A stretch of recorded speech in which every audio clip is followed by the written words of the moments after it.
Hi, my name is Gautam, and I actually stay in Malkajgiri itself. Like, I had this back pain.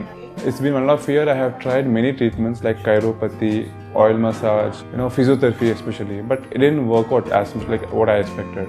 I strongly suggest homeopathy. You people can carry on with the homeopathy. Area Malkajgiri, and doctor name is like Nagesha Rao, and the clinic name is Neocare Homeopathy. జయ శ్రీమన్నారాయణ.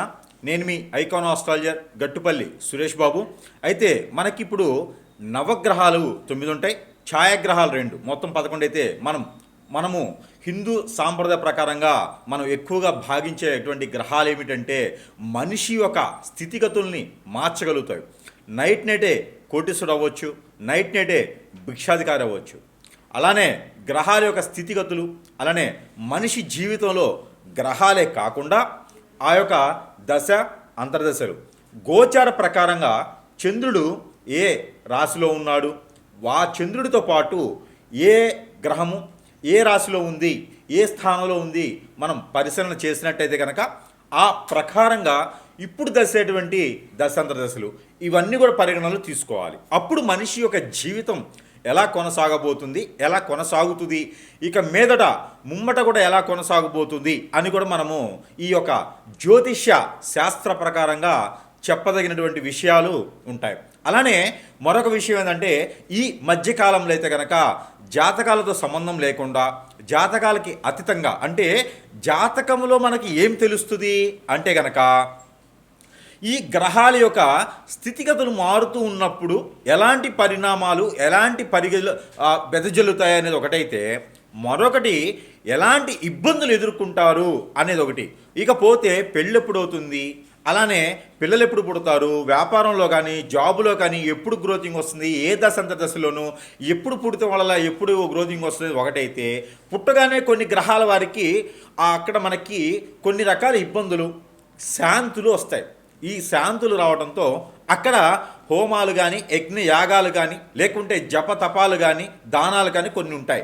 అవి పుట్టిన తర్వాత baby నెల రోజుల లోపు, అంటే 30-31 దినాల లోపు కనుక ఆ పరిహార నిమిత్తం చేసినట్లయితే కనుక అన్ని రకాలుగా ఇబ్బందులు రాకుండా ఉంటాయి.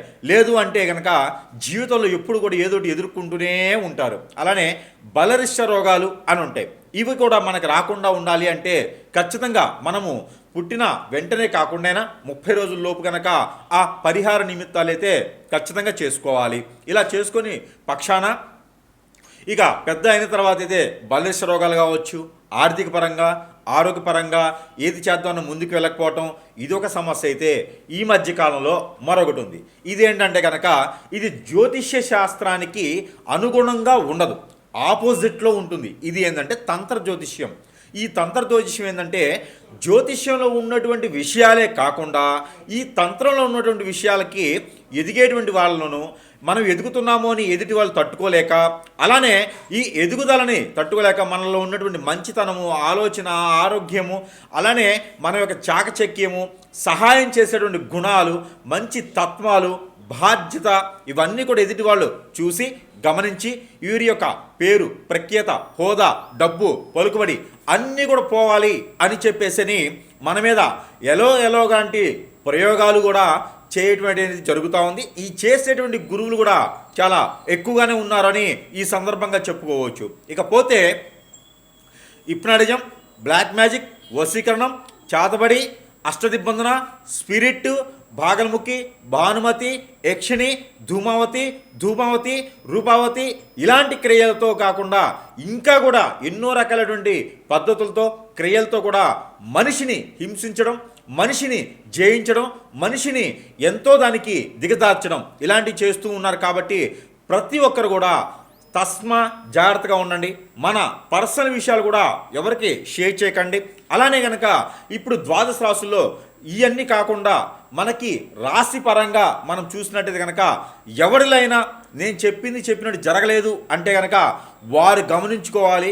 ఖచ్చితంగా ఏదో జరుగుతుంది, ఎవరో నా ఒక జీవితాన్ని నాశనం చేస్తున్నారు, ఎవరో నన్ను పట్టి లాగేస్తున్నారు, ఎవరి వలన ఇలా అయిపోతుంది అని మాత్రం గమనించుకొని సమీప దూరంలో ఉన్నటువంటి గురువు గారికి సంప్రదించినట్టయితే మీ యొక్క పరిష్కార మార్గం చూడపబడుతుంది. కాబట్టి ఆ విధమైన ప్రయత్నం చేయండి. ఇకపోతే గ్రహాల యొక్క స్థితిగతులు గ్రహాలు ఏ స్థానంలో ఇప్పుడు ఉండటం వలన ఏ రాశి వారికి ఎలా ఉండబోతుంది అనేది ఇది కేవలం గ్రహాల యొక్క స్థితిగతులకి మాత్రమే చూడొచ్చు. ఇక వేరే సమస్యలు అంటే మీకు ఏదో జరుగుతుందని మాత్రం గమనించుకోవాల్సి వస్తుంది. ఇకపోతే మనకి మొదటిగా ద్వాదశ రాశుల్లో ఒకటైనటువంటిది వృషభ రాశి. ఈ వృషభ రాశి వారికి శని భగవాన్ యొక్క అశుభ దృష్టి ఎలా ఉండబోతుంది? ఇలా మనకి జనవరి మాసం 10వ తారీఖు 2026 సంవత్సరం మారేటువంటి శని భగవానుడు. ఈ శని భగవానుడు ఎక్కడికి మారుతున్నారు అంటే స్థనచలనం అవుతున్నారు. ఎక్కడికంటే ఒక నక్షత్రం నుంచి మరొక నక్షత్రం, అంతేగాని రాసులు మారేటువంటిది అయితే లేదు. మీరు దాని గురించి భయపడాల్సిన అవసరం లేదు. ఇక్కడ 11వ స్థానంలో ఉన్నటువంటి శని భగవానుడు వృషభ రాశి వారికి ఇప్పటివరకు కూడా నష్టాన్ని చేకూర్చారు. ఆరోగ్య ప్రకారంగా కావచ్చు, స్ట్రెస్ కావచ్చు, చదివింది మర్చిపోవడం కావచ్చు, బద్ధకం కావచ్చు, అలానే ఏదైతే ఉందో అదంతా కూడా జాబులో వెసులుబాటు లేకపోవటం, విదేశాలను అనుకుని ఆగిపోవటం, ఎక్కడేసిన కొంగడు అక్కడే ఆగిపోయేలాగా ఉండేది. కాబట్టి ఈ యొక్క శని భగవాన్ యొక్క అశుభ దృష్టితో బాధపడేటువంటి వృషభ రాశి వారు ఎవరైతే ఉన్నారో వీరందరికీ కూడా ఒకటే చెప్తా ఉన్నా, మీ మీద 11వ స్థానంలో శని భగవాన్ ఉన్నాడు. కాబట్టి ఎవరైనా మీ మీద చెడు క్రియలు చేపించేటువంటి అవకాశం ఉంది. ఎందుకంటే అందరిని కలుపుకొడిపోయేటువంటి తత్వము, అందరూ మనవాళ్ళు అనుకునే తత్వము ఎప్పుడు కూడా మీలో క్రామ క్రోధాలే కాకుండా వ్యసనాలు కానీ లేవు, వ్యసనాలు మీలో ఉండవు. అలానే సంపాదించుకుంటున్నారనే రంది, కుళ్ళు, కుతంత్రాలు మీలో ఎప్పుడు కూడా ఉండవు. కాబట్టి మీ మీద చెడు దృష్టి ఉంటుంది. మీతో పాటు ఉండే వారందరూ కూడా మీ మీద చెడు దృష్టి ఏదైనా ఎక్కడే చేయించవచ్చు మీ మీద, అవన్నీ కూడా గమనించుకోవాలి. ఎందుకంటే 11వ స్థానంలో ఉన్నటువంటి శని భగవానుడి వల్ల మీ మీద ఏదైనా చెడు క్రియ జరిగితే కూడా త్వరగా అది మీ బాడీకి అబ్బెలా కనిపిస్తూ ఉంది. కాబట్టి ఎక్కడైనా సమీప దూరంలో ఉన్నటువంటి గురువు గారిని సంప్రదించినట్టయితే కనుక మీరు ఇంకా బాధపడుతున్నారంటే గురువు గారిని సంప్రదించండి. ఖచ్చితంగా పరిష్కార మార్గం అయితే మీకు లభ్యపడుతూ ఉంది. ఇక చిన్నగా అయితే కనుక ఈ శని భగవానుడు మీ దాంట్లో స్థనచలన జనవరి 10వ తారీఖు మారుతున్నారు. కాబట్టి అంటే స్థన మార్పిడి అంటే నక్షత్ర మార్పిడి మాత్రమే జరుగుతూ ఉంది. కాబట్టి ఇది 90 రోజులు కొనసాగుతూ ఉంటుంది 2026 సంవత్సరంలో. ఇది మీరు ఏదైనా రియల్ ఎస్టేట్ వ్యాపారం కానీ, ఇండస్ట్రీలు కానీ ఏదైనా మొదలుపెట్టినట్టయితే కనుక మెడిసిన్ కావచ్చు, ఇనుము కావచ్చు, ఇటుక కావచ్చు, చున్నం కావచ్చు, అలానే పెయింటు, అలానే ఇలాంటి వ్యాపారాలు ఏదైనా హార్డ్వేర్కి సంబంధించినటువంటి బిల్డర్గా కావచ్చు, రియల్ ఎస్టేట్ కావచ్చు, ఇలాంటి వ్యాపారాలను మొదలు పెట్టాలనుకునే వారు ఎవరైనా వృషభ రాశి వారు ఉంటే కనుక ఖచ్చితంగా ఫిబ్రవరి 19వ తారీఖు వెళ్ళేటువంటి మోడ్యమి తర్వాత మీరు అందరూ మొదలుపెట్టుకునే దానికి అవకాశాలు కనిపిస్తున్నాయి. అలానే గల్ఫ్ కంట్రీకి ఎవరైనా ప్రయత్నం చేస్తున్నారో వృషభ రాశి వారు ఖచ్చితంగా ప్రయత్నం చేయండి. ఫిబ్రవరి 19 తర్వాత ఖచ్చితంగా మీరు విదేశాలకు వెళ్ళేటువంటి అవకాశం కూడా లభ్యపడుతూ ఉంది. ఎవరిని నమ్మి డబ్బులు ఇవ్వకండి, సొంతగా ప్రయత్నం చేస్తే కనుక ఖచ్చితంగా మీరు వెళ్ళేదనుకుంది. అన్నిటికి సంబంధించి శని భగవానికి సంబంధించినటువంటి పరిహారం కూడా మీకు చెప్తాను. అదేంటంటే కనుక నల్ల మినుములు తీసుకోండి. ఈ నల్ల మినుములు 1 కిలో పావు తీసుకోండి. కిలో పావు అంటే 1 కిలో 250 గ్రాములు తీసుకొని నల్లని బ్లౌజ్ పీస్ తీసుకొని దానిలో ఈ యొక్క జీడి గింజలు ఒక 5 వేసి, అలానే పట్టిక ఇంటికి కట్టుకునే పట్టిక ఒక 100 గ్రాములు వేసి, పసుపు కొమ్ములు 2 వేసేసి, ఈ యొక్క మినుములు దాంట్లో పోసేసి కనుక కొబ్బరి చిప్పలు ఉంటాయి, ఎండి కొబ్బరి చిప్పలు ఒక 2 దాంట్లో పెట్టేసి ముడుపు కట్టండి. ముడుపు కట్టేసి ఎక్కడైనా మీకు సమీప దూరంలో వాగు, చెరువు, కుంట, ఏగు, సెలయేరు, బ్రహ్మగుండాలు ఏమిటి ఏమిటో కూడా అక్కడ స్నానం ఆచరించి మూట మొత్తం కూడా శని భగవాన్ యొక్క దానికి ఏదైతే ఉందో ఈ దోషాలన్నీ మీకు పోవాలి, పటాపంచలైపోవాలి. చెడు క్రియలు కాకుండా పితృదోషాలు, కాలసర్ప దోషం, నాగదోషం, కుజు దోషాలు లాంటివి కూడా వెళ్ళిపోవాలని చెప్పేసి అనుకొని ఏదైతే ఈ మూట ఉందో ఏదైతే ఉందో ఈ ముడుపుని ఆ వాటర్లో పడివేయండి. పడివేసి ఏ బట్టలతో అయితే స్నానం చేశారో అవి కూడా అక్కడే విడిచేసేసేయండి.